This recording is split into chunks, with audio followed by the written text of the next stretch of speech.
নমস্কার। চিরাচরিত ভারতীয় সমাজ ও শিক্ষার ওপর ব্রিটিশ শাসন এক সুদূরপ্রসারী প্রভাব বিস্তার করে।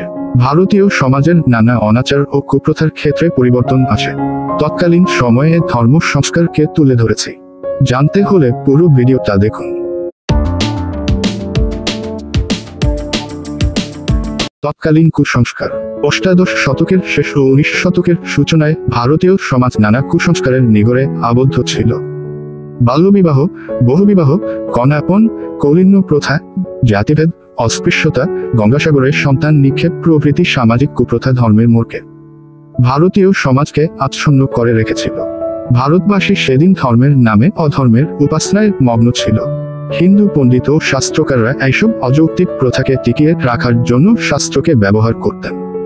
ইংরেজ সরকারও তাদের শাসনের সূচনা পর্বে ভারতবাসীর ধর্মীয় ও সামাজিক জীবনে হস্তক্ষেপের বিরোধী ছিলেন।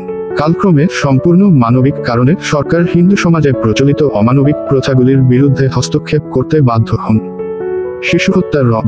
ভারতীয় হিন্দু সমাজে দীর্ঘকাল ধরে শিশু হত্যার মতো অমানবিক প্রথা প্রচলিত ছিল।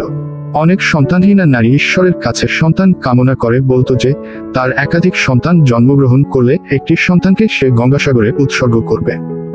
এছাড়া রাজপুতানা, মধ্য ও পশ্চিম ভারতের দারিদ্র পীড়িত রাজপুত, জাট ও মেওয়াট জাতিগোষ্ঠীর মধ্যে শিশুকন্যাকে হত্যার মতো কুপ্রথা প্রচলিত ছিল। এই অনুর্বর অঞ্চলে যুদ্ধজনিত কারণে বিবাহযোগ্য পুরুষের সংখ্যা ছিল খুবই কম। এছাড়া পণপ্রথা প্রচলিত থাকায় দরিদ্র পিতা মাতার পক্ষে কন্যার বিবাহ দেওয়াও ছিল খুবই দুরূহ। এই কারণে শিশুকন্যাকে হত্যা করা হতো। 1795 এবং 1802 খ্রিস্টাব্দে সরকার আইন পাশ করে এই দু ধরনের শিশু হত্যা নিষিদ্ধ করেন। 1804 খ্রিস্টাব্দের আইন দ্বারা নববিজিত অঞ্চলগুলিতে এই আইন প্রসারিত হয়। সতীদাহ রব। ভারতীয় সমাজে দীর্ঘকাল ধরে প্রচলিত সতীদাহ প্রথা নিবারণের জন্য সরকার সক্রিয় ভূমিকা গ্রহণ করে। 1812, 1815 এবং 1817 খ্রিস্টাব্দে কতকগুলি বিধিনিষেধ প্রণয়ন করে সরকার এই প্রথা নিয়ন্ত্রণে সচেষ্ট হন।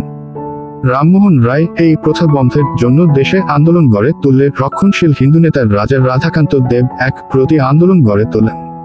শেষ পর্যন্ত 1829 খ্রিস্টাব্দের 4 ডিসেম্বর বড়লাট লর্ড বেন্টিঙ্ক এক আইন দ্বারা এই অমানবিক প্রথা রদ করেন। এই আইনে সতীদাহ প্রথা বেআইনি ও শাস্তিযোগ্য অপরাধ বলে ঘোষিত হয়। বিধবা বিবাহ আইন। পণ্ডিত ঈশ্বরচন্দ্র বিদ্যাসাগর হিন্দু সমাজে প্রচলিত বাল্যবিবাহ ও বহুবিবাহের বিরুদ্ধে এবং বিধবা বিবাহের পক্ষে এক আন্দোলন গড়ে তোলেন। বিভিন্ন শাস্ত্রগ্রন্থ থেকে উদ্ধৃতি দিয়ে তিনি প্রমাণ করেন যে বিধবা বিবাহ শাস্ত্রসম্মত।